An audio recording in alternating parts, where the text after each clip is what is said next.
বিশ্বকাপের আসরে দেখা গেল ইউরোপিয়ান ফুটবলের জয় জয়কার, ল্যাটিন ফুটবল দিল এক অশনি সংকেত। রিকার্ডো কাকা বললেন আমাদের দীর্ঘমেয়াদী পরিকল্পনা প্রয়োজন। কার্লো আনচেলত্তি দিয়েছিলেন এক ভবিষ্যৎবাণী, শেষ পর্যন্ত সেটাই সত্যি হলো। সব কিছু মিলিয়ে এই ভিডিওর পার্ট হচ্ছে মোট 3টা। প্রত্যেকটা জায়গায় একটু খুলে বলার চেষ্টা করব। যদি আপনি একটু শান্ত মাথায় বোঝার চেষ্টা করেন তাহলে অনেক বাস্তবতা আপনার সামনে পরিষ্কার হয়ে যাবে। আপনি আপনার নিজ দল নিয়ে খুব বেশি অতি আবেগী হবেন না, যে কারণে এই ভিডিওটা আপনার জন্য একটু গুরুত্বপূর্ণ। প্রথমত, এই যে ল্যাটিন ফুটবল আপনাকে একটা অশনি সংকেত দিল, এটা বোঝার জন্য প্রথম জায়গাটা আপনাকে বুঝে নিতে হবে যে ইউরোপিয়ান দলগুলো চলতি বিশ্বকাপে কিভাবে ডমিনেট করলো এবং তাদের বিরুদ্ধে ল্যাটিন ফুটবলটা আসলে কিভাবে দুঃখজনক একটা বার্তা আপনাকে দিল। আপনি যদি ইউরোপিয়ান যে দলগুলো রয়েছে সেই দলগুলোর ডমিনেশনটা দেখেন বিশ্বকাপের আসরে, যে তারা যে কন্ডিশনে খেলেছে সেই কন্ডিশনের সাথে মানিয়ে নিয়ে শেষ পর্যন্ত চ্যাম্পিয়ন হয়েছে।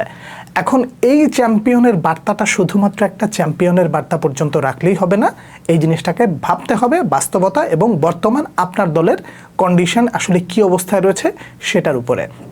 প্রথমত, আপনি যদি ইউরোপিয়ান দলগুলোকে একটু দেখেন, স্পেনের কথা ভাবতে পারেন, ফ্রান্সের কথা ভাবতে পারেন, তারপরে হচ্ছে জার্মানির কথা ভাবতে পারেন, এরপরে আরও অন্যান্য যে দলগুলো রয়েছে ইংল্যান্ড, বেলজিয়াম, এই প্রত্যেকটা দল বিশ্বকাপে নিজেদের যেই অস্তিত্বটা দেখিয়েছে, নিজেদের স্কোয়াড ডেপথ যেটা দেখিয়েছে, ডিফেন্সিভ যে লাইনটা রয়েছে তাদের ডিফেন্স, তারপরে মিডফিল্ড, তারপরে ফরওয়ার্ড, প্রত্যেকটা ডিপার্টমেন্ট তারা যেভাবে সেট আপটা করেছে সেই সেট আপ অনুযায়ী একটু ব্যাকহ্যান্ডে নিজেকে একটু প্রশ্ন করেন তো যে আপনার দলটার এই মুহূর্তে কী অবস্থা। যদি আপনি এই প্রশ্নটা করতে পারেন তাহলে আপনার কাছে একটা বাস্তবতা ফিরে আসবে, তা হলো যে শুধুমাত্র আপনাকে দুটো সান্ত্বনার বাণী দিয়ে আমি হয়তোবা একটু প্রাথমিক অবস্থায় বোঝাই দিতে পারবো যে না, আপনি শান্ত থাকুন, সব কিছু ঠিকঠাক আছে। কিন্তু যদি বাস্তবতার দিকে আপনি দৃষ্টি দেন তাহলে আপনার কাছে এইটা এমন একটা অশনি সংকেত মনে হবে যে অশনি সংকেত থেকে আপনি এই মুহূর্তে বের হয়ে আসতে পারবেন না। তার কারণ আপনি একটা জিনিস খুব ভালো করে বোঝার চেষ্টা করবেন, আমাদের বাংলাদেশের প্রেক্ষাপট কি বলে। যদি আপনি ফুটবল ফ্যানদেরকে 3টা ভাগে ভাগ করেন, ব্রাজিল, আর্জেন্টিনা, তারপর হচ্ছে পর্তুগাল, এরপরে বাকি যে দলগুলো আছে যখন আমার যেটা পছন্দ হয় তখন সেটাকে সমর্থন করলাম, করলাম, না করলে না করলাম, কে অথবা রাইভাল টিম তাদের বিপক্ষে যারাই থাকবে তাদেরকে আপনি সমর্থন করবেন। এর বাইরে তো আসলে আপনি ফুটবল ফ্যানদেরকে নিতে পারবেন না। কিন্তু বিশ্বকাপের আসরে ল্যাটিন ফুটবল যেই ধরনের আসলে ফুটবলটা খেলেছে সেই ফুটবলটাকে সেই ফুটবলটা দিয়ে আসলে আপনি ইউরোপ জয় করতে পারবেন কি না, এই প্রশ্নটা সবার আগে করা দরকার। এখন বলবেন হঠাৎ বিশ্বকাপ শেষ হয়ে যাওয়ার পরে এই প্রশ্ন কেন? আপনি নিশ্চয়ই ভুলে যাননি যে এর পরের অর্থাৎ আগামী বিশ্বকাপের আসরটা কিন্তু ইউরোপের মাটিতে। স্পেন তাদের যে আধিপত্যটা দেখিয়েছে, আধিপত্যের কথা বললাম, ফ্রান্সকে তারা নাকানি চুবানি খেয়েছে। ফ্রান্সের ফরওয়ার্ড লাইন থেকে নিয়ে শুরু করে মিডফিল্ড, ডিফেন্স, সব জায়গা তারা এত সুন্দর একটা সেট আপ করেছিল। এই সেট আপকে বলা হচ্ছিল যে এবার বিশ্বকাপের আসরের ফাইনালিস্ট, তাদেরকে পকেটে ভরে ফেলেছিল স্পেন। তারপরে সেই স্পেন পর্তুগালকে একেবারে ছন্ন ছাড়া করে দিয়ে তারপরে হচ্ছে তারা ফাইনাল পর্যন্ত এসেছে। ফাইনালে এসে আর্জেন্টিনাকে কি করলো? একেবারে বোতলবন্দি না, একেবারে বেইজ্জতির যদি সর্বোচ্চ পর্যায়ে যদি কিছু থাকে তাহলে সেটা, যদিও এই বেইজ্জতির কথাটা হবে এভাবে যে ফাইনালের মতন জায়গায় এসে তাদের এরকম অসহায়ত্ব সেটা হয়তোবা কেউ ভাবতে পারেনি, কিংবা রাইভাল বলেন আর যারাই বলেন কেউ মেনে নিতে পারেনি। থ্রু আউট দ্য টুর্নামেন্ট আপনাকে ল্যাটিন ফুটবল আসলে কতটা সুন্দর ফুটবল খেলা উপহার দিয়েছে, যদি আমি আপনাকে প্রশ্নটা করি তাহলে আপনি অনেকটা ব্যাকফুটে পড়ে যাবেন। কেন ব্যাকফুটে পড়বেন? অবশ্যই ব্যাকফুটে পড়বেন এজন্য যে ছোট দল বলেন আর বড় দল বলেন, যে দলের বিপক্ষেই আপনি খেলেন না কেন, আপনাকে আসলে কি দিয়েছে এই ল্যাটিন ফুটবল? খুব বেশি কিছু দিতে পারেনি। ব্রাজিলের প্রতিপক্ষ সর্বোচ্চ লেভেলের কারা ছিল? নরওয়ে। তাদের বিপক্ষে কি ব্রাজিল তাদের ওই লেভেলের ফুটবলটা খেলতে পেরেছে? পারেনি। তাহলে নরওয়ে যে টিম এবং ওই নরওয়ের সাথে যদি এবার আপনি স্পেন কিংবা ফ্রান্সের তুলনা করেন তাহলে আপনি বুঝবেন যে ব্রাজিলের এই মুহূর্তে মানটা কোথায় আছে। এই বাস্তবতাটা সবার আগে আপনাকে বুঝতে হবে। যদি এই বাস্তবতাটা বুঝে যান তাহলে আপনি অনেক কিছুই বুঝে যাবেন যে আসলে এই মুহূর্তে আপনার দলের অবস্থা কি।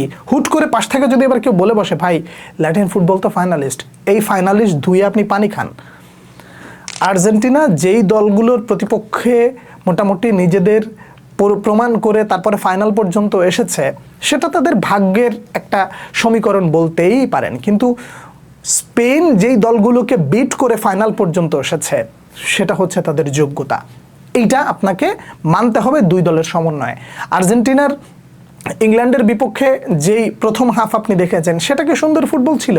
ওটাকে সুন্দর ফুটবল বলে না, বরং বলা হয় যে এটা আসলে ম্যাচ জেতার জন্য এক ধরনের কৌশল, যে হয়তো আপনি ডার্টি ফুটবল খেলবেন, তা না হলে আপনি আপনার শক্তি প্রয়োগ করবেন, কিংবা ফিজিক্যাল ফুটবল দিয়ে আপনি প্রতিপক্ষকে বিট করতে চাইবেন। কিন্তু এই বিট দিয়ে তো সবসময় ভাই আপনি ম্যাচ জিততে পারবেন না। একটা দুইটা ম্যাচ যদিও জেতেন, কিন্তু আপনি টুর্নামেন্ট জিততে পারবেন না।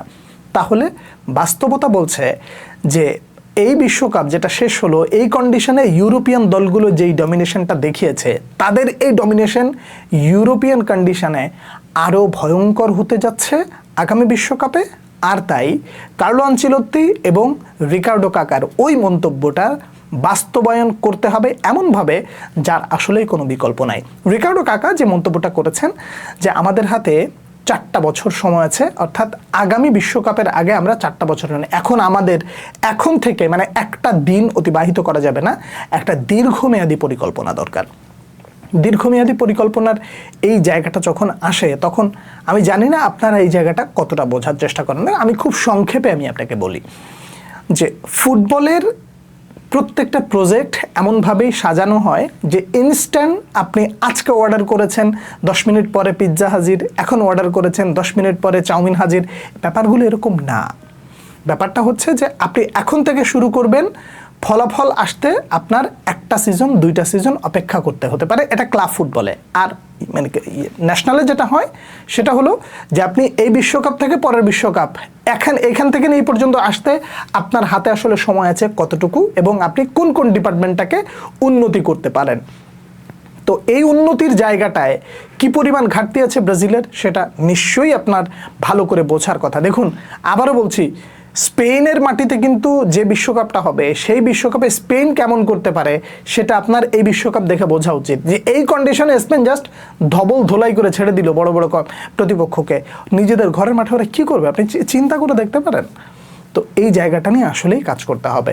রিকার্ডো কাকার এই যে বার্তা, এটা আসলে কতটা যৌক্তিক সেটা বোঝার জন্য আপনাকে খুব বেশি দূরে যেতে হবে না, রাইভালদের কথা চিন্তা করলেই হবে যে তারা স্টেপ বাই স্টেপ কীভাবে নিজেদেরকে উন্নতি করেছে এবং নিজেদের একটা ভালো সেট আপ তৈরি করতে পেরেছে। যদিও এই সেট আপটা এখন একটু কাটাছেঁড়া হবে, ভাঙবে, আবার নতুন করে গড়া হবে, এরকমটাই হয় ফুটবলে।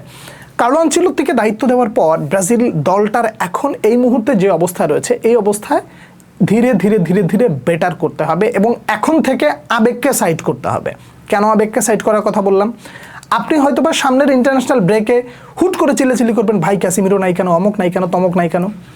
এই ধরনের ব্রেকে আপনি আপনার আবেগকে একটু সাইডে রাখবেন, এজন্যই যে এখান থেকে মূলত আপকামিং বড় ইভেন্টের আগে প্লেয়ারদেরকে তৈরি করার জন্য তাদেরকে পর্যাপ্ত সময় দিতে হবে। খারাপ খেললেও সময় দিতে হবে, তারপরে হচ্ছে বাজে পারফর্ম করলেও সময় দিতে হবে, স্কোয়াডের সাথে মানিয়ে নেওয়ার জন্য তাদেরকে পর্যাপ্ত পরিমাণ সময় দিতে হবে। এখন ইন্টারন্যাশনাল ব্রেকে আপনি ম্যাচ পান স্বাভাবিকভাবে 2টা, সামনে যে ইন্টারন্যাশনাল ব্রেকগুলো আসছে সেখানে আপনি পাবেন 3টা। তো 3টা ম্যাচে এই 90 মিনিট করে আপনি প্রত্যেকটা প্লেয়ারকে তো একটু সময় করে দিতে হবে। আবার না জিতলে কোচের উপরে একটা প্রেশার আছে। তো সব কিছু মিলিয়ে কার্লো আনচেলত্তির কাছে এই সময়টা আসলে বেশ চ্যালেঞ্জিং। একই সাথে তিনি আবার তার ছেলেকে পাচ্ছেন না, সেই জায়গায় অনেক জায়গায় মোটামুটি দেখেছি, বাট মানে রিয়েল নিউজ কোনটা আসলে এখনও আমার পর্যন্ত আসেনি বা আমি এখনও জানি না, আপনাদেরকেও জানা থাকলে বলবেন। রিকার্ডো কাকাকে সম্ভবত অ্যাসিস্ট্যান্ট কোচ হিসেবে নেওয়া যেতে পারে, এরকম একটা রিউমার শুনেছি, বাট কতটা সত্য সেটা এখন পর্যন্ত আমি ক্লিয়ার নই। কথা হলো যে তার ছেলে না থাকাতে যে একটা শূন্যতা আছে, ওই শূন্যতাটাও পরিপূর্ণ করতে হবে এবং সিবিএফ যে দীর্ঘমেয়াদী পরিকল্পনার জন্য কার্লো আনচেলত্তির উপর ভরসা রেখেছেন, এই ভরসাটাকে কাজে লাগাতে হবে। শেষ করতে চাই কার্লো আনচেলত্তির সেই ভবিষ্যৎবাণী দিয়ে। বিশ্বকাপ শুরুর আগে তিনি বলেছিলেন যে যারা বেশি গোল করতে পারে তারা নয়, বরং যারা কম গোল হজম করে তারাই বিশ্ব চ্যাম্পিয়ন হয়। এই কথাটা আপনি কতভাবে মিলাইতে চান, কিভাবে মিলাইতে চান, আপনি যেভাবে ইচ্ছা সেভাবে মেলান, আপনি মিল পেয়ে যাবেন। স্পেন পুরো ওয়ার্ল্ড কাপে একটা গোল হজম করেছে, আর এই একটা গোল হজম করা করে তারা চ্যাম্পিয়ন হয়েছে। কয়টা গোল হজম করেছে এখন আর কেউ দেখতে যাবে না, শুনতেও যাবে না।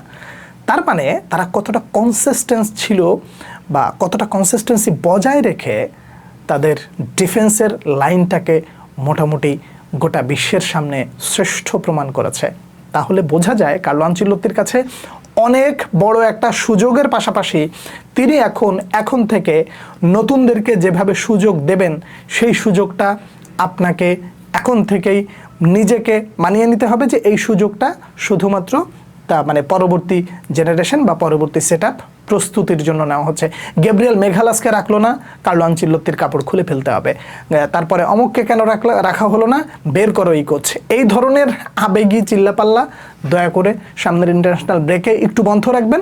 কথাগুলো এখনই বলে রাখছি এজন্য যে সামনে যে ইন্টারন্যাশনাল ব্রেক আসছে সেই ব্রেকে প্রত্যেকটা পয়েন্ট বাই পয়েন্ট আমি বাস্তবতা ধরে এবং অনেকটা তিতা কথা বলবো, যেই তিতা কথাগুলো আপনাদের অনেকের কাছে ভালো লাগবে না, কারণ এই আবেগী কথাবার্তা বলতে বলতে আপনাদের মানসিক অবস্থাটা আসলে এমন একটা জায়গায় চলে গেছে যেখান থেকে আপনারা আসলে দল খারাপ করলে নিজেদেরকে মানিয়ে নিতে কষ্ট পান। যে কারণে আমি চেষ্টা করব বাস্তবতা ধরে কিছু তিতা সত্য কথা আপনাদের সামনে তুলে ধরার। আশা করি আপনারা সেই ব্যাপারগুলো খুব সহজে মানিয়ে নিতে পারবেন। বিশ্বকাপের আসরে ল্যাটিন ফুটবল যে অশনি সংকেত দিল সেই অশনি সংকেত থেকে ফিরে আসতে হলে প্রত্যেকটা দলকেই ভালো করতে হবে এবং ইউরোপিয়ান কন্ডিশনে যেই ফুটবলটা হবে সেই ফুটবলে অর্থাৎ বিশ্বকাপের আসর সেখানে নিজেদেরকে মেলে ধরতে হলে ভালো কিছু করার বিকল্প নেই। কার্লো আনচেলত্তির ওই মন্তব্যের পাশাপাশি রিকার্ডো কাকার যে পরিকল্পনাটা তিনি দিয়েছেন সেই পরিকল্পনাটার বাস্তবায়ন দেখার অপেক্ষায় রইলাম। আপনারা কে কি মনে করছেন জানাবেন। পরবর্তী ভিডিওতে আবার দেখা হচ্ছে, সে পর্যন্ত অনেক ভালো থাকবেন। আল্লাহ হাফেজ।